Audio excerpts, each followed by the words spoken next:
Audio Jungle.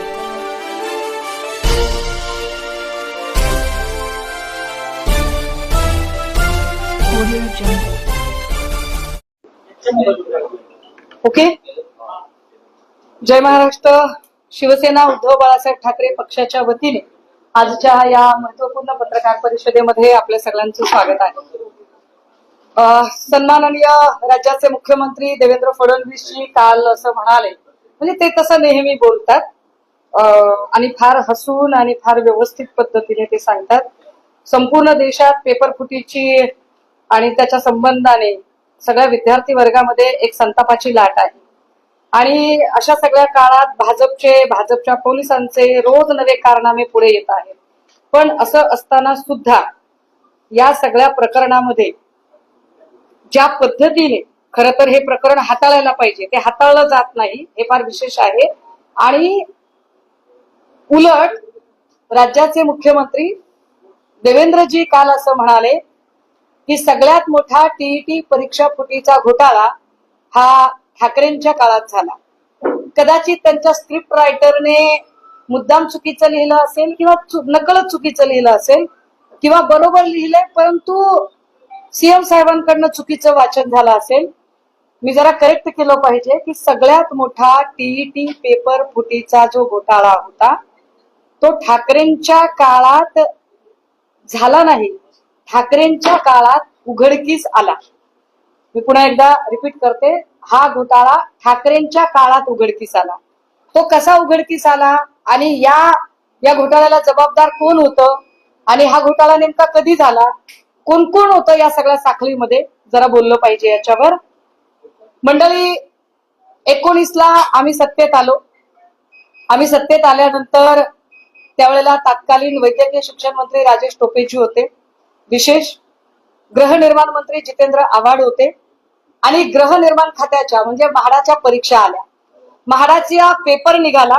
Paper होता 12 डिसेंबर 2021ला आणि त्याच्या आदल्या रात्री पोलिसांना एक टीप मिळाली की म्हाडाचा पेपर फुटलेला आहे.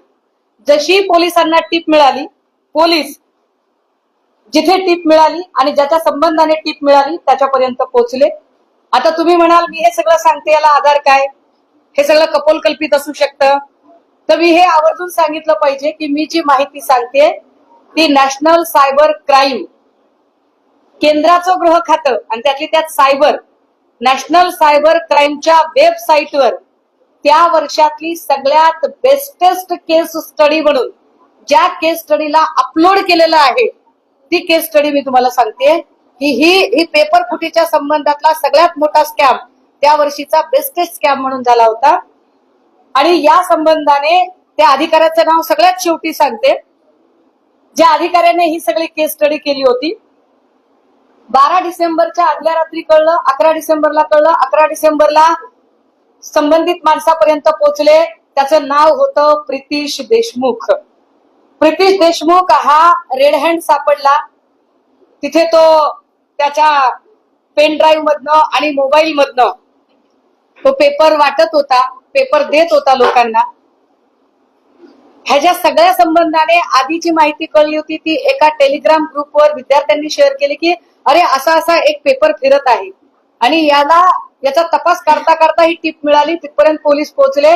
कोण आहे प्रितीश देशमुख, तर प्रितीश देशमुख हा जीए सॉफ्टवेअर कंपनीचा मालक. जीए सॉफ्टवेअर कंपनी जिचं मूळ ऑफिस बेंगलोर कर्नाटकामध्ये. या जीए सॉफ्टवेअर कंपनीला कर्नाटक सरकारने बॅन केलं पण या कंपनीला महाराष्ट्र सरकारने टेंडर दिलं. टेंडर कधी दिलंय, टेंडर 2016 मध्ये दिले. फार विशेष आहे, 2016 मध्ये टेंडर दिलं. त्यावेळेला शालेय शिक्षण आणि क्रीडा मंत्री कोण होते, विनोद तावडे साहेब होते. आता मी तावडे साहेबांची डिग्री, संत ज्ञानेश्वर विद्यापीठ, इलेक्ट्रॉनिक्स इंजिनियरच्या फेक डिग्रीचा वाद याच्यात अजिबात जाणार नाही. मला विषय डायव्हर्ट करायचा नाही. मी त्याच्यातही जाऊ शकते पण मला विषय डायव्हर्ट करायचा नाही. तर विनोद तावडे साहेबांच्या काळात प्रितीश देशमुखला हे सगळं टेंडर मिळालं होतं आणि प्रितीश देशमुख ज्याला जीए सॉफ्टवेअर कंपनीच्या मालकाला टेंडर मिळालं तोच पेपर फोडत होता. त्याला जेव्हा पोलिसांनी ताब्यात घेतलं आणि त्याची चौकशी सुरू केली त्यावेळेला त्या सगळ्या चौकशीमध्ये जी माहिती पुढे आली हे फार म्हणजे इकडे लॅपटॉप मध्ये दाखवण्याच्या ऐवजी मी तुम्हाला या कागदांवरून ती माहिती दाखवते की बघा महाडाच्या एका पेपरवरून कुठपर्यंत पोहोचलं हे सगळं प्रकरण. जेव्हा त्याला ताब्यात घेतलं तेव्हा त्याने सांगितलं की मी एकटा नाहीये. मग याच्यात 14 एजंट आहेत. 14 एजंट शोधून काढले गेले. 14 एजंटला शोधल्यावर त्याच्यातल्या 2 एजंटनी सांगितलं आमचं काम फक्त गिराईक आणण्याचं होतं. गिराईक म्हणजे काय, तर जो विद्यार्थी पर पेपर 5 लाख रुपये खर्च करू शकतो असं गिराईक आणायचं काम आमचं होतं. मग मूळ कोण आहे, त्याने सांगितलं याच्यातला शिक्षण क्षेत्रातला तांत्रिक सल्लागार आहे. त्याचं नाव काय, तर म्हणाले तांत्रिक सल्लागाराचं नाव आहे अभिषेक सावरीकर. बघा देवेंद्रजींनी सांगितलं की तुम्ही केलेला आहे घोटाळा. हु इज अभिषेक सावरीकर. देवेंद्रजींची सत्ता होती. विनोद तावडे शालेय शिक्षण क्रीडा मंत्री होते आणि त्या काळामध्ये शिक्षण विभागात तांत्रिक सल्लागार पदावर अभिषेक सावरीकर होता. पोलिसांनी अभिषेक सावरीकरला ताब्यात घेतला. अभिषेक सावरीकर पोपटासारखा बोलायला लागला आणि तो म्हटला मी कुठे एकटा, मैं नहीं छू इसमें, फिर कौन है. त्याने सांगितलं अरे बिहार तिकडे जा, बिहारला जा, युपीला जा, राजस्थानला जा, तिकडे आहेत ही सगळी माणसं. तिकडनं 47 एजंट शोधून आणले वेगवेगळ्या परीक्षेतले. आणि हे 47 एजंट ज्यावेळेला शोधून आणले तेव्हा ते म्हणाले हमको क्या पता था साहब, इसमें का जो मेन बॉस है वो आपकेच महाराष्ट्र में है. कोण आहे तो मेन बॉस. आणि मग सांगितलं की याच्यामध्ये शिक्षण खात्याचा एक साधारणतः उपसंचालक पदावर काम करणारा माणूस आहे ज्याचं नाव आहे तुकाराम सुपे. तुकाराम सुपे बद्दलची माहिती सगळ्या चॅनलने आतापर्यंत दाखवलेली आहे. मी काही वेगळं सांगायची गरज नाही. तुकाराम सुपेकडे किती मुद्देमाल सापडला, काय काय सापडलं, त्यावेळेला ज्या माहिती त्याच्याकडे सापडलेल्या होत्या म्हणजे तुकाराम सुपेकडे हस्तगत झालेली की एवढे पैसे त्याने केलं काय, तर साधारणतः 3,26,27,000 रुपयाची कॅश त्याच्या घरात सापडली होती. त्याच्याकडे दागिने किती सापडले होते, तर त्यावेळेला त्याच्याकडे जवळपास 97,04,605 रुपयाचे दागिने त्याच्याकडे सापडले होते. 70 लाखाची वाहनं सापडली होती आणि त्याच्याकडे 5.5 कोटीचं फिक्स डिपॉझिट होतं तुकाराम सुपेकडे. आता तुकाराम सुपेला पकडलं. तुकाराम सुपेची चौकशी सुरू झाली. तुकाराम सुपे म्हटला मेरे को क्या पता है, मेरे ऊपर भी कोई है. देवेंद्रजी काल तुम्ही म्हणालात की ठाकरेंच्या काळात घोटाळा झाला, तर ठाकरेंच्या काळात नाही झालं साहेब. हे सगळं ठाकरेंनी उघडकीस आणलेलं आहे. काय काय उघडकीस आणलं, तर तुकाराम सुपेच्या वर कोण आहे बघा. अधिकाऱ्यांना फ्री हँड देणं पण महत्वाचं असतं. मला माझ्या नेत्याचा अभिमान आहे की सन्मान्य पक्षप्रमुख उद्धव बाळासाहेब ठाकरे यांनी सगळ्या अधिकाऱ्यांना फ्री हँड दिला. विशेष म्हणजे महाडाचं खातं ज्या जितेंद्र आव्हाडांकडे होतं, जितेंद्र आव्हाडांनी आदल्या दिवशी लगेचच अधिकाऱ्यांना विचारलं काय केलं पाहिजे. अधिकाऱ्यांनी सांगितलं साहेब पेपर कॅन्सल करा. ट्विट केला आव्हाडांनी आणि पेपर कॅन्सल झाला. आरोग्य खात्याचाही पेपर असाच लीक झाला होता. राजेश टोपेजींना कळवलं. टोपेंनी सांगितलं अगदी कुणीही असला, माझ्या ऑफिस मधला असला तरी सोडू नका. सगळ्या मंत्र्यांनी मिळून फ्री हँड दिला आणि एका माणसापर्यंत पोहोचले. कोण होता याच्यातला टॉपचा, तर त्याचं नाव होतं सुशील खोडवेकर, जे डायरेक्ट IAS ऑफिसर होते. आता हे डायरेक्ट IAS असणारे सुशील खोडवेकर त्यावेळेला एज्युकेशनला डेप्युटी सेक्रेटरी होते, उपसचिव. उपसचिव असणारे सुशील खोडवेकर, उपसंचालक पदावरचा तुकाराम सुपे, तांत्रिक सल्लागार असणारा अभिषेक सावरीकर, ही सगळी लाईन शोधून काढली गेली. आता ही सगळी लाईन शोधत असताना ज्या जागा त्यावेळेला निघालेल्या होत्या त्या जागा एकूण किती होत्या, किती जागांच्यासाठी ही सगळी परीक्षा झालेली होती, तर साधारणतः 5.25 लाख विद्यार्थ्यांनी फॉर्म भरले होते. हे फार उल्लेखनीय आहे की जेव्हा 5.25 लाख विद्यार्थी फॉर्म भरतात, जागा होत्या 15,000. 15,000 जागेसाठी 5.25 लाख विद्यार्थी फॉर्म भरतात. आणि विशेष गोष्ट आहे की त्यातले साधारणतः 15,000 विद्यार्थी सिलेक्ट झाले, पण तुकाराम सुपेच्या ऑफिस मधले 50 कम्प्युटर रजिस्टर सील झाले आणि त्या सगळ्या कम्प्युटरमध्ये काही उत्तरपत्रिका, काही हॉल तिकीट्स त्याच्यातनं जप्त करण्यात आले.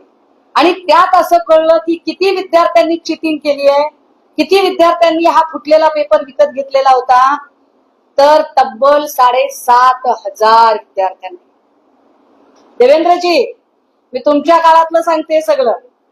ठाकरेंनी उघडकीस आणलं, हे फार महत्वाचं आहे. ठाकरेंनी उघडकीस आणलं. ठाकरेंच्या काळात नाही घडलं, ठाकरेंनी उघडकीस आणलं.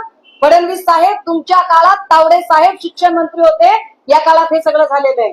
आणि अधिकाऱ्यांचं नंतर काय झालं ते पण सांगणार आहे. 7,500 लोक याच्यात आहेत.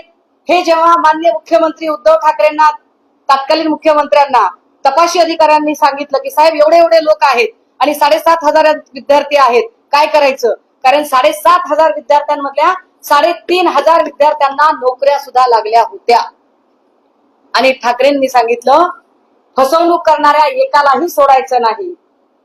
त्या 3,500 नोकरी लागलेल्या सगळ्याच्या सगळ्या लोकांच्या नोकऱ्या डिस्क्वालिफाय केल्या गेल्या.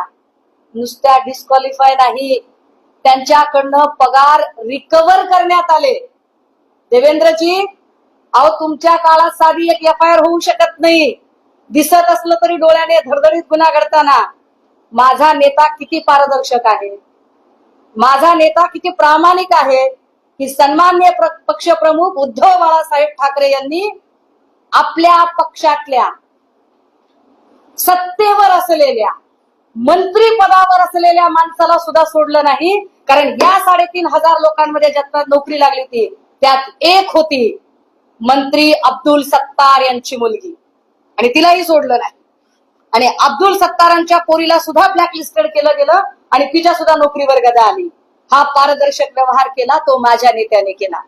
देवेंद्रजी, हे गट तुमच्यात नाहीयेत. इतकं सत्य आणि इतकं पारदर्शी तुम्ही वागू शकत नाही. तुम्ही काय केलं? काल तुम्ही म्हणालात की ठाकरेंनी पेपर फुटीचा घोटाळा नाही, ठाकरेंनी घोटाळा उघडकीस आणला. पण त्यानंतर तुम्ही काय केलं साहेब? अभिषेक सावरीकर तांत्रिक सल्लागार, त्या तांत्रिक सल्लागाराचा साहेब तुम्ही पक्षप्रवेश करून घेतला. जो अभिषेक सावरीकर ज्याला ठाकरेंनी लॉकअप मध्ये टाकला होता, ज्याला ठाकरेंनी जेलमध्ये पाठवला, त्या अभिषेक सावरीकरला तुमचे लाडके चहेते तत्कालीन मुंबई प्रदेशाध्यक्ष, हे असे सुदृढ बालक स्पर्धेत भाग घेण्यासारखे जे दिसत आहेत फोटो, रवींद्र चव्हाण साहेब, या रवींद्र चव्हाण साहेबांनी अभिषेक सावरीकरला भाजपमध्ये घेतलं. टीईटीच्या तुमच्याच काळातल्या पेपर घोटाळ्यातल्या प्रकरणातल्या मुख्य आरोपीला. नाही नाही नाही नाही नाही, ते प्रितीश देशमुख वेगळे, त्यांचं पण सांगते. हा तांत्रिक सल्लागार होता शिक्षण विभागाला, आणि हा मेन होता. एजंट गिराईक आणून द्यायचे याच्याकडे, आणि पेपर कसा फोडायचा, कारण 2 पद्धतीनं पेपर फोडायची मोडस ऑपरेंडसी होती. एक होतं की पेपरच आधी लीक करायचा, आणि दुसरा प्रकार होता की जर 150 मार्काचा पेपर असेल तर फक्त 40 बहुपर्यायी प्रश्नांनाच खुणा करायच्या, बाकीचा सगळा पेपर कोरा सोडायचा. ज्यांचे पैसे येतील त्यांच्या पेपरला ते जे गोल गोल गोळे गोळे करायचे बहुपर्यायी मधला एक पर्याय निवडून, हे काम करण्याचं काम हे याच्याकडे होतं, अभिषेक सावरीकडे. आणि हे केसमध्ये आहे, हे ऑन पेपर आहे, हे रेकॉर्डवर आहे. याला तुम्ही भाजपमध्ये घेतला देवेंद्रजी. बरं, ह्याच्यावर ह्याने काय केलं? आता मग तरी गुन्ह्याने खायचं होतं की भाजपने एवढं पवित्र करून घेतलं बाबा, एवढा भ्रष्ट माणूस, ह्याच्या फायली नष्ट केल्या. आता याने नीट वागायचं होतं, पण असं नाही झालं. ह्याला भाजपमध्ये घेतल्यावर आता जो 8 महिन्याखाली मृदा जलसंधारणचा पेपर फुटला, त्याच्यात पुन्हा याचं नाव आलं. देवेंद्रजी, ह्याचं नाव पुन्हा आलंय बरं का. हा, पुढे काय म्हणाला? सुशील खोडवेकर जो सगळ्यांचा मेन बॉस होता, ज्याला ठाकरेंनी सस्पेन्शन केलेलं होतं.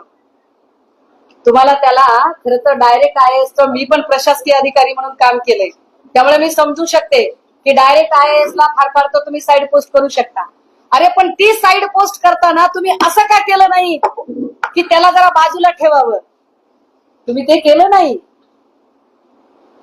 Dedicated common man, DCM Mane dedicated common man, तुमच्या राज्याचे सन्माननीय उपमुख्यमंत्री श्रीमान एकनाथ संभाजीराव शिंदे यांनी या सुशील खोडवेकरला परत पोस्टिंगवर घेतलं, महत्वाची पोस्ट दिली त्याला.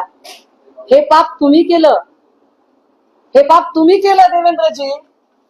विशेष गोष्ट ह्या सगळ्यांमध्ये मी मगाशी म्हटलं की हे सगळं प्रकरण सांगत असताना मी आपल्याला बरं त्या काळातले जे मंत्री होते म्हणजे 31 ऑक्टोबर 2014 ते 16 जून 2019 तावडे होते. मग तावडेंची डिग्री वगैरे सगळं वादात आलं, ती खरी का खोटी त्याच्यात मी जाणार नाही, पुन्हा पुन्हा सांगते. पण संत ज्ञानेश्वर विद्यापीठाचा काहीतरी घोळ होता, तावडेंची डिग्री काहीतरी फेक असल्याचं काहीतरी माहिती होती. आम्हाला त्याच्यावर आता बोलायचं नाही, त्याच्यावर नंतर कधीतरी बोलेन. त्याच्यानंतर 16 जून 2019 ते 12 नोव्हेंबर 2019 या काळात म्हणजे 5 महिन्याच्या काळात तांत्रिक सल्लागार सावरकरला नेमकं कोणी नेमलं होतं आणि आता सुशील खोडवे पहिला सारे होता, आता कुठल्या सुशील खोडवेकर आता एकनाथ शिंदे यांच्याकडे आहे आणि सावरीकर जो होता तो तांत्रिक सल्लागार होता शिक्षण विभागाला त्या काळात. त्याची नेमणूक कोणत्या काळात झाली ते माहित नाही, पण तो या सगळ्या प्रकरणात होता आणि त्याला अटक झाली होती, त्याला जेल झाली होती. तो बाहेर आला, तो बाहेर आल्यानंतर त्याचा पक्षप्रवेश रवींद्र चव्हाण यांनी करून घेतला आणि पक्षप्रवेश झाल्यावरही त्याने गुन्ह्यानं खाल्लं नाही. परत आता 8 महिन्याखालच्या मृदा जलसंधारणच्या परीक्षेमध्ये जो पेपर फुटला त्या पेपर फुटीतही हाच पठ्ठा होता. ही एक ठरवून मोडस ऑपरेंडसी होती पेपर फोडायची. आता त्याच्यावरती कर्नाटकमध्ये गुन्हा दाखल आहे आणि मला ते मॅटर ज्युडिशियल आहे आता. बरं माझी लिंक तुटेल म्हणून मी जरा पुढे जाते. 16 जून 2019 ते 12 नोव्हेंबर 2019 हा 5 महिन्याचा काळ शिक्षण मंत्री बदलला गेला आणि शिक्षण मंत्री झाले आता तुम्हाला नकोसे असलेले आणि तेव्हा तुम्हाला हवेसे होते ते आशिष शेलार साहेब. 18-19च्या काळातले फुटलेले पेपर आहेत ते आणि 18-19च्या काळात फुटलेल्या पेपरमध्ये सन्मान्य पक्षप्रमुख उद्धव साहेबांनी ह्या सगळ्या अधिकाऱ्यांना फ्री हँड दिला. ह्या सगळ्या अधिकाऱ्यांना फ्री हँड देताना हे जे मी नॅशनल क्राईम मधनं जे काढलंय त्याच्यामध्ये हे फार उल्लेखनीय आहे की ज्या अधिकाऱ्याने हे सगळं केलं, तुम्ही तर म्हणजे तुमच्या काळात तर घोटाळा झालाच झाला, ठाकरेंनी हे सगळं पुढे आणलं. हे सगळं मे 2022 ला सबमिट केलं गेलं. बघा मे 2022 ला जूनला अब्दुल सत्तार सकट सगळेजण वाया सुरत गुवाहाटी निघून गेले, सत्ता बदलली.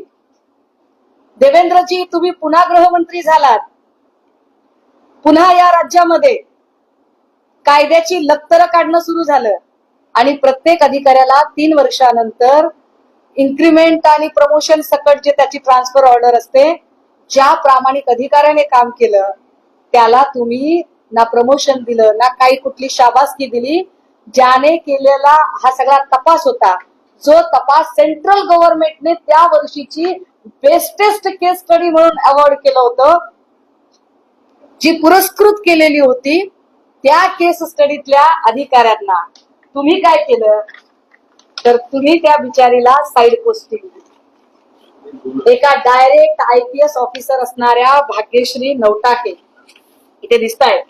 या प्रेझेंटेशन मध्ये त्यांचा फोटो दिसतोय.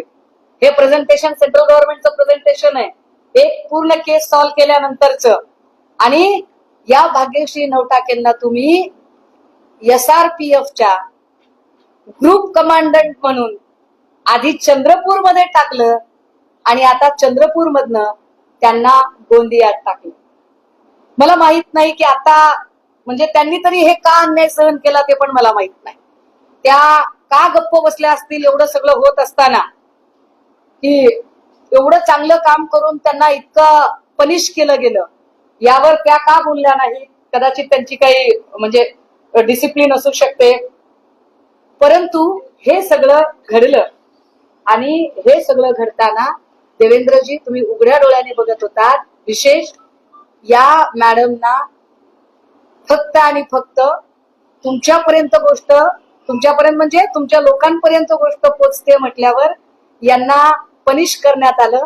यांना पनिश करण्यामध्ये तत्कालीन पोलीस महासंचालक रश्मी शुक्ला याचा फार मोठा हात होता. रश्मी शुक्लांचं प्रकरण पुन्हा कधीतरी बोलूया. मला विषय अजिबात डायव्हर्ट करायचा नाही. पण भाग्यश्री नवटाके या अतिशय प्रामाणिक पोलीस अधिकाऱ्याला जो फ्री हँड ठाकरेंनी दिला होता, देवेंद्रजी, मृदा जलसंधारणचा आत्ता पेपर फुटलेला आहे. तुम्ही त्या प्रकरणात किंवा आत्ता महाराष्ट्रातल्या कुठल्याही प्रकरणात एका तरी पोलीस अधिकाऱ्यांना हा फ्री हँड देऊ शकता का? तर त्याचं उत्तर नाही असं आहे. त्यामुळे याच्यावर तुम्ही अजिबात न बोललेलं बरं. आता तुम्ही विचार. मार्च 2022 मध्ये 4,000 पानांची चार्जशीट जी आहे ती फाईल केली. हा. अगदी. आणि विशेष या केस स्टडी मधली बघा, ही तारीख बघा, याचं प्रेझेंटेशन जे नॅशनल लेवलला झालंय, टीईटी एक्झाम 2018 आणि 19. तर हे टीईटी एक्झाम 2018 आणि 19 ज्याची प्रक्रिया साधारणतः 16 पासून सुरू होते, कंत्राट देण्यापासून, हे सगळंच्या सगळं काम 2018 आणि 19 हे सगळं काम देवेंद्रजी तुम्ही सत्तेत असताना, तुम्ही गृहमंत्री असताना झालंय. याचा अजून एक अर्थ होतो देवेंद्रजी, की जेव्हा जेव्हा तुम्ही गृह खातं हातात घेता तेव्हा तेव्हा या राज्यात कायदा नावाची गोष्ट अस्तित्वात राहत नाही. जेव्हा जेव्हा तुम्ही गृह खातं हातात घेता तेव्हा तेव्हा या सगळ्या गोष्टी पुढे येतात. विशेष या सगळ्यांमध्ये म्हणजे तावडेंनी प्रितीश देशमुखला एका बॅन केलेल्या कंपनीला कंत्राट द्यावं यासाठी तावडेंना शिफारस कुणी केली, याचं उत्तर एकदा तुम्हीच द्या.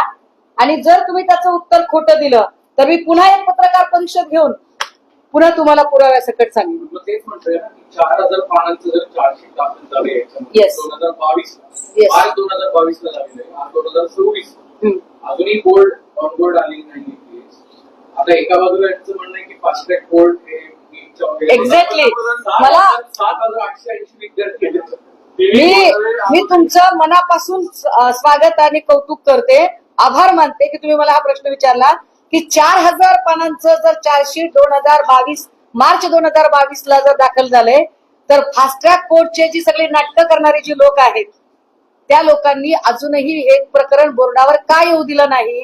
कारण हे प्रकरण जर तात्काळ बोर्डावर आलं असतं तर अनेक विद्यार्थ्यांचं भविष्य जे या परीक्षेच्या निमित्ताने टांगणीला लागलं किंवा नंतरच्या परीक्षा लांबणीवर गेल्या, त्यामुळे अनेक विद्यार्थी यजबार झाले.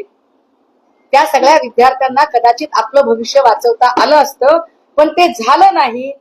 मला वाटतंय या प्रश्नाचं उत्तर सगळ्या स्वायत्त यंत्रणा आपल्या दरबारी बांधील ठेवणाऱ्या भाजपच्या लोकांना विचारलेलं जास्त खरं. ज्या भाग्यश्री नवटक्केंचं तुम्ही नाव घेतलं त्या डायरेक्ट IPS आहेत, चंद्रपूर गोंदियामध्ये असतो.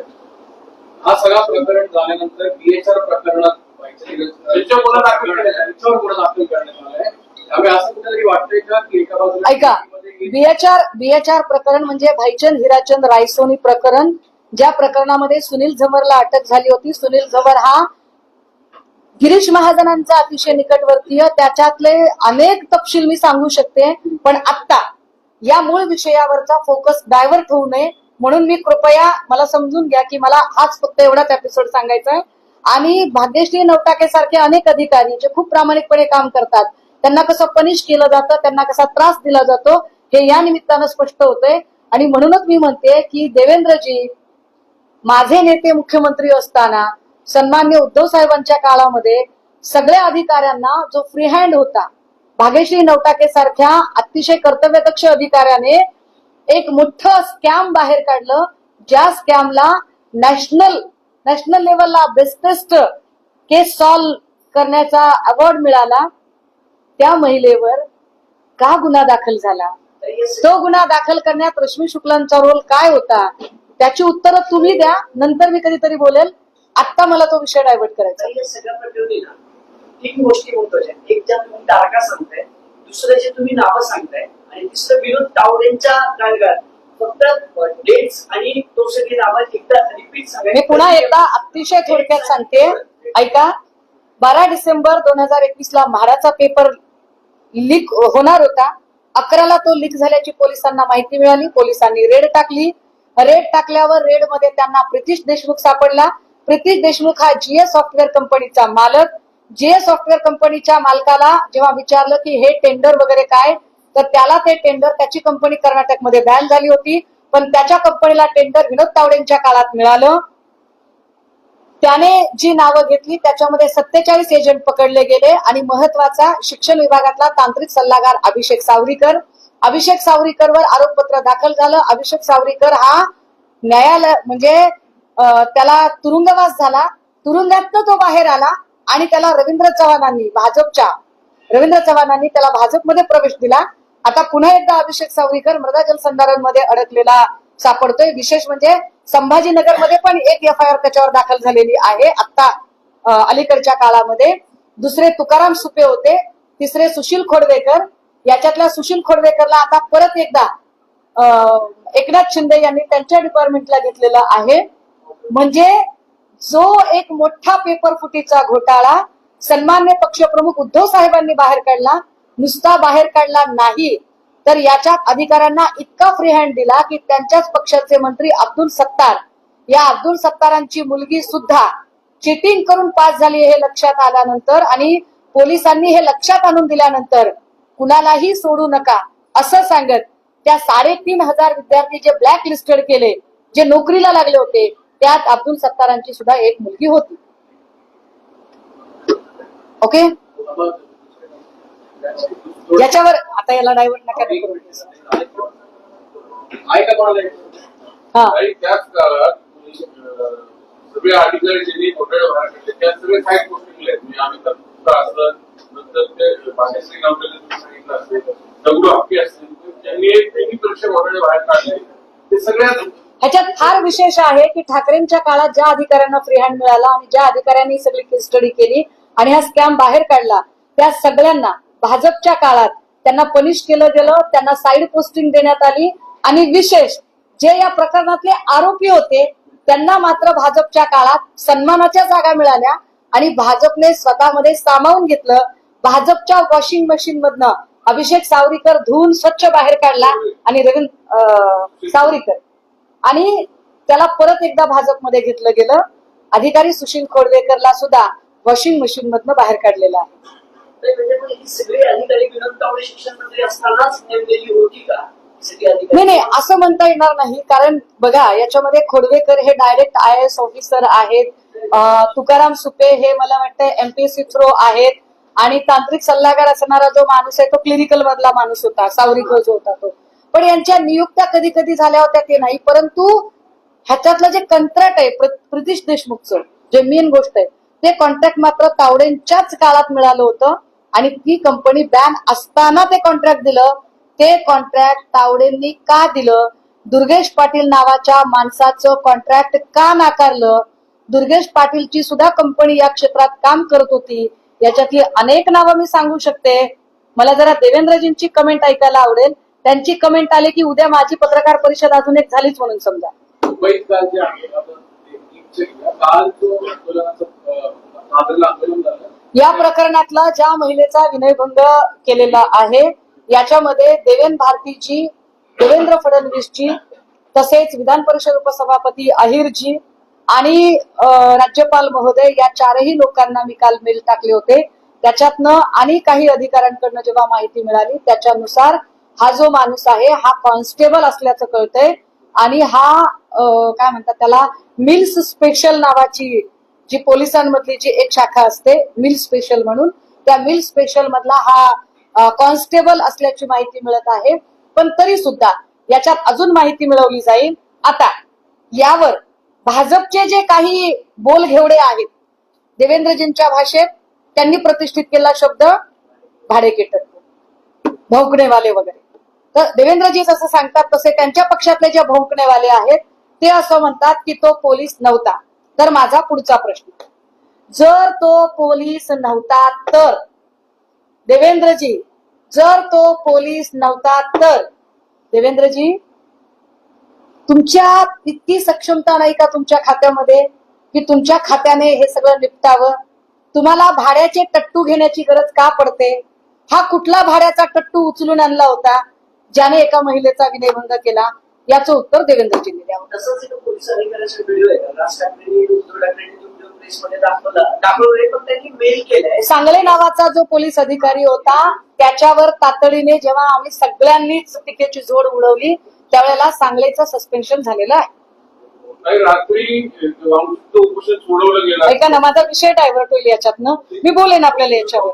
आंदोलन चालूच आहे. थँक्यू. बहुजन सैनिक महाराष्ट्र लाईव्हला लाईक करा, शेअर करा, सबस्क्राईब करा आणि बेल आयकॉनवर क्लिक करा.